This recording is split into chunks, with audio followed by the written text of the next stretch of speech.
Pontius Pilate observed the arid landscape stretching before him as his entourage approached Jerusalem. The scorching sun reflected off the ancient city walls, creating a blinding glare. As the new governor of Judea, he felt the weight of expectation and responsibility on his shoulders.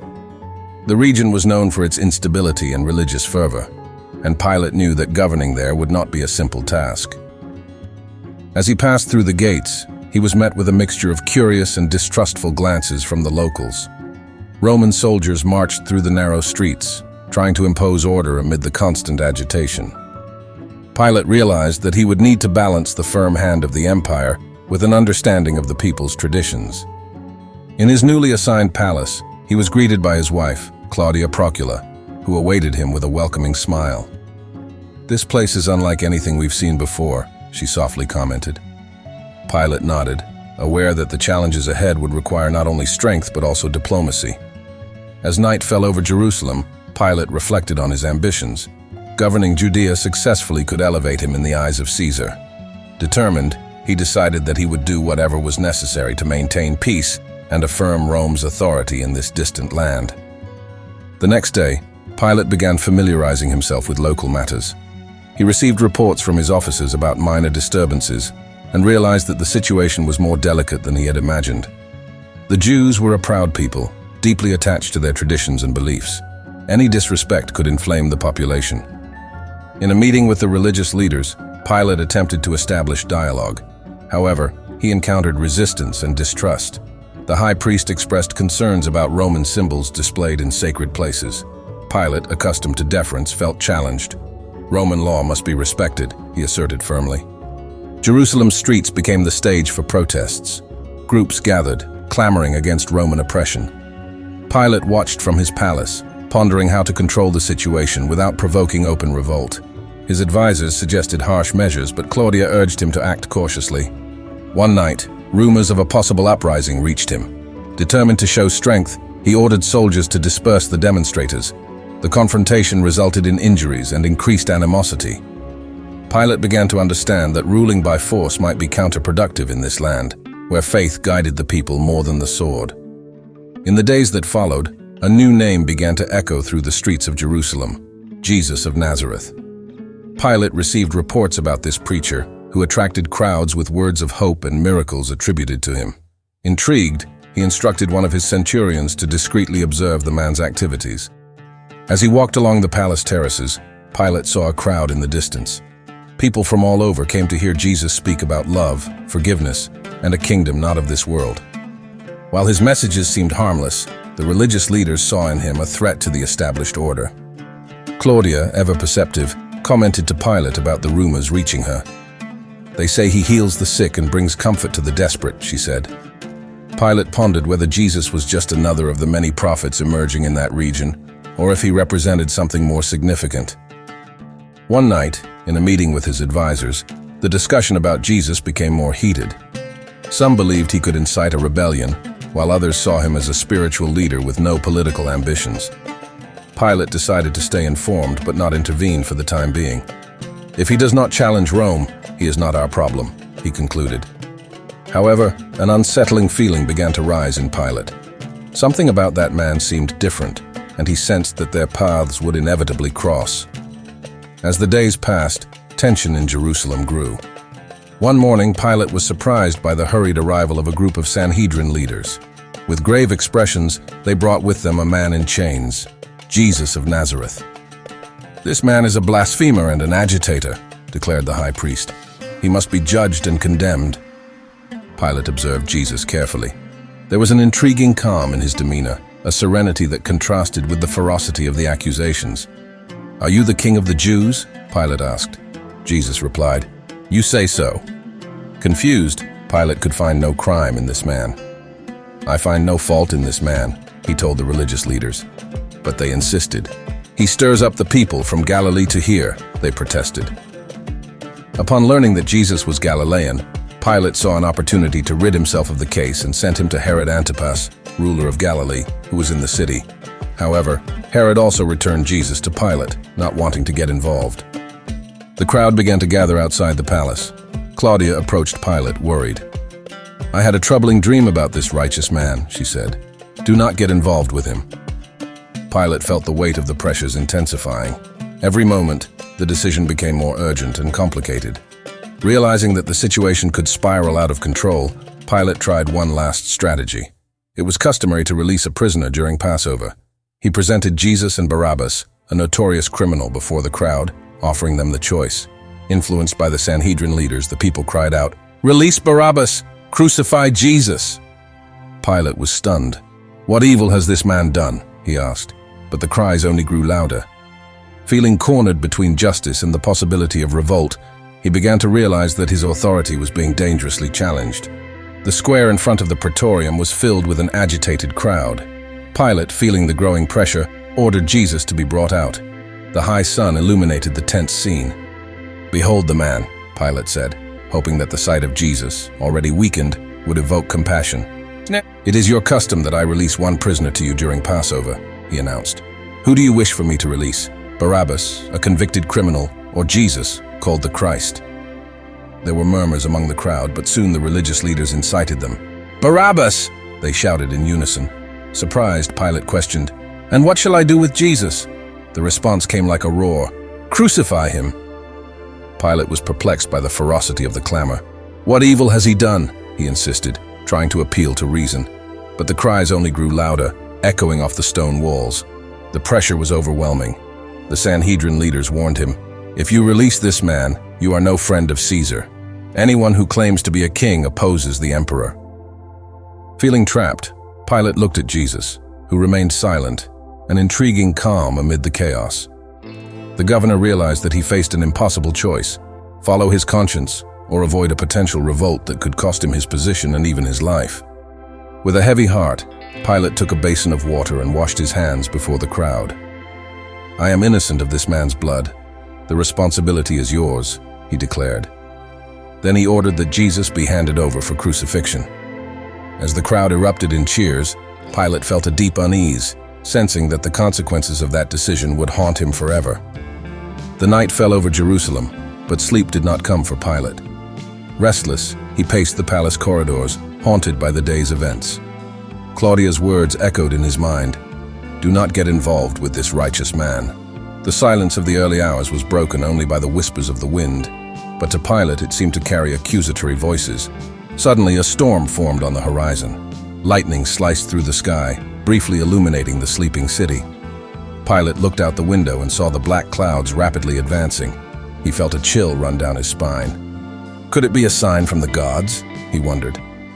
In the following hours, he was tormented by vivid nightmares. He saw Jesus looking at him, not with anger but with compassion, which made the guilt even more unbearable. He dreamed of rivers of blood and crowds crying for justice. He awoke in a cold sweat, his heart racing. Claudia entered the room, concerned. "You look pale," she observed, touching his forehead. Pilate looked away. "I cannot escape these visions," he confessed. She held his hand.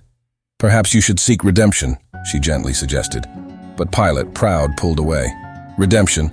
There is no return for what has been done." At dawn, rumors of strange events spread throughout the city. The temple veil had been torn, tombs had opened. Pilate tried to ignore them, but each report deepened his torment. He felt isolated, unable to share his burden with those around him. While walking through the gardens, the distant crowing of a rooster reminded him of Peter's denials, Jesus' disciple. Everything seemed interconnected, conspiring to remind him of his fateful decision. Pilate began to realize that although he had washed his hands, he could not wash away the guilt that now stained his soul. The weeks that followed were bleak for Pilate. Judea was in turmoil. Revolts broke out in different regions, fueled by dissatisfaction with Roman rule and by Jesus' recent execution. The people murmured about injustice, and rumors that Jesus had risen began to spread, strengthening the resistance. In the palace, Pilate received alarming reports. His officers informed him that rebel groups were gaining strength. "We need to act with firmness," a centurion advised. However, Pilate was torn between suppressing the uprisings harshly and avoiding further bloodshed that could worsen the situation. The news of the unrest reached Rome. The emperor, concerned about the stability of the strategic province, summoned Pilate to account for himself. Letters arrived informing him that his administration was under scrutiny and there were accusations of mismanagement and excessive use of force in previous incidents. Pilate's political opponents seized the opportunity. In the Senate, voices were raised questioning his competence. "He has turned Judea into a powder keg," they accused. Pilate felt the net closing in. His once secure position was now threatened. Claudia tried to comfort him. "Perhaps we can argue that you did your best under the circumstances," she suggested. But Pilate knew the reality was harsher. "The gods are not on my side," he responded bitterly. He prepared to leave for Rome, aware that he would face judgment not only for his actions but also for his character. As he left Jerusalem, he looked back at the city one last time. The sense of failure weighed on his chest. Political downfall was imminent, and he feared he would not have the strength to reverse his fate. The road ahead would be arduous, and Pilate began to understand that his choices had led him to a point of no return. Upon arriving in Rome, Pilate felt like a stranger in his own land. The grandeur of the Eternal City, with its imposing statues and majestic buildings, contrasted with the emptiness that now inhabited his heart. Summoned to the imperial palace, he walked through adorned corridors, but each step echoed the uncertainty of his fate. Before the emperor and the Senate, Pilate maintained a firm posture, but his hands trembled slightly. The accusations were presented without ceremony: mismanagement, excessive oppression, failure to maintain order in Judea. His political adversaries, taking advantage of his current weakness, did not spare severe criticisms. "The people of Judea cry out against your tyranny," declared a senator disdainfully. "Revolts and discontent flourish under your rule." Pilate tried to defend himself. "That is an untamable land, governed by religious fervor and ancient traditions. I did what I could to maintain peace and the authority of Rome." But his words seemed to echo in an indifferent void. The emperor, with a cold, calculating gaze, pronounced, "Rome cannot tolerate failures. Your actions not only threatened the stability of the province, but also tarnished the empire's reputation." Pilate realized that the verdict had been decided even before his arrival. After the hearing, he left the palace feeling heavier than ever. The bustling streets of Rome, once familiar and welcoming, now seemed foreign. Without the support of former allies and with his position destroyed, Pilate faced the reality of his downfall. In his residence, he reflected on the path that had led him there. His ambitions, once grand, lay in ruins. He thought of Claudia, who had remained in Judea, and felt a profound loneliness. The realization that his choices had brought him to this point became inescapable. Without office, without honor, and consumed by remorse, Pilate faced an uncertain future. The city that represented the pinnacle of civilization was now the stage for his humiliation. The political downfall was complete, and he began to understand that there was no easy redemption for the wrongs committed. The days in Rome turned into weeks, and Pilate found himself increasingly isolated. Without the office that had defined his identity, he wandered through the city's busy streets, but felt invisible. The weight of his choices consumed him, and familiar faces avoided him. Nights were tormented by nightmares, and the image of Jesus continued to haunt him. One day, he received a letter from Claudia. Her words were kind, but filled with concern. She wrote of hope and forgiveness, encouraging him to find peace with himself. Pilate, however, felt beyond redemption. Guilt ate away at his spirit, and he could not imagine a future free from that torment. On a gloomy afternoon, Pilate made his way to the banks of the Tiber. He watched the waters flow, reflecting on the course of his life. He thought of the ambitions that had led him to Judea and the decisions that had condemned him. Feeling trapped, he realized that he could not escape the consequences of his actions. With a heavy heart, Pilate made a final decision. Although historical records are unclear about his fate, some say he retired into exile, living the rest of his days in seclusion. Others believe that, consumed by remorse, he ended his own life. Regardless of the truth, his legacy became a warning about the weight of choices and the price of injustice. Years passed since the disappearance of Pontius Pilate.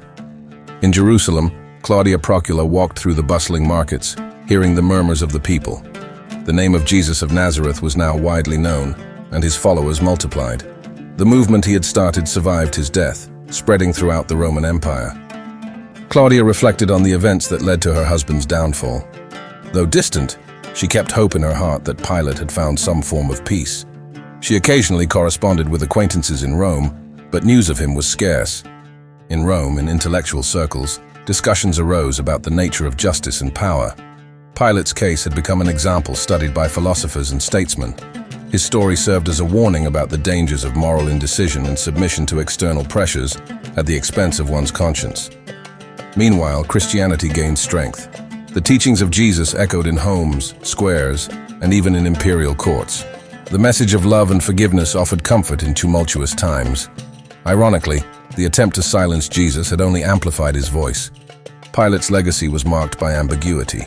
To some, he was the governor who gave in to injustice. To others, a man trapped between conflicting duties.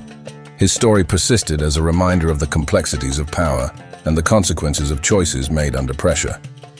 Claudia, sitting in the shade of an olive tree, wrote in her diary, "May we learn from the mistakes of the past. May the sacrifice of the righteous not be in vain." She closed the notebook, looking toward the horizon where the sun set in golden hues. There was hope in her heart that a new dawn would bring better times. Decades passed since the events in Jerusalem. The Roman Empire continued its expansion, but internally faced significant transformations. In a small house on the outskirts of Rome, an old man named Marcus, a former centurion who had served in Judea, sat with his grandson by the fireside. "Grandfather, can you tell more stories from the time you served in the army?" asked the boy, his eyes shining with curiosity. Marcus smiled softly. "There are many stories, my little one, but one in particular has never left my mind." He looked at the dancing flames, remembering distant times. "I was in Jerusalem when Pontius Pilate governed. I saw how one man's decisions could shape the destiny of many." The boy leaned closer. "What happened to him?" "Pilate was a complex man, caught between duties and convictions. I saw the struggle in his eyes when he handed Jesus over to be crucified. At the time, I did not fully understand what it meant, but now I see how that moment changed the course of history." Marcus told his grandson about the growth of Jesus' followers, now called Christians. Despite attempts to silence them, their words spread throughout the empire. They speak of love, forgiveness, and hope, powerful ideas that not even Rome could contain. The boy reflected for a moment. "Do you think Pilate knew what his actions would cause?" "Perhaps not completely," Marcus replied. "But it is a reminder that our choices have consequences beyond what we can imagine." Pilate disappeared into the shadows of history, but the repercussions of his actions echo to this day. Elsewhere in the empire, in a secret congregation, men and women gathered to hear the scriptures. They remembered Christ's passion and the injustice he suffered. They prayed not only for salvation, but also for those who condemned him, including Pilate. Forgiveness was central to their teachings. The spread of Christianity brought profound changes. New values began to influence society, challenging old traditions. Pilate's legacy became part of a larger story, serving as an example of the complexities of power and the need for true justice. In the end, the figure of Pontius Pilate remained a historical enigma, a man whose decision, motivated by fear and pressure, inadvertently contributed to the birth of a faith that would change the world. His story is an eternal reflection on responsibility, morality, and the lasting impact of our choices.